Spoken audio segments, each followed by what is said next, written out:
chegou a hora de lutar. Grande vai ser a escolha, os covardes e medrosos do caminho irão voltar. Junta o povo de Deus, eu vou marcar uma história. Te darei o livramento, Pois somente com 300 eu te darei vitória.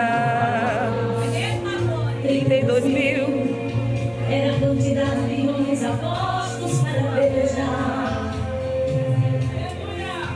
Aparentemente, todos corajosos, preparados a lutar.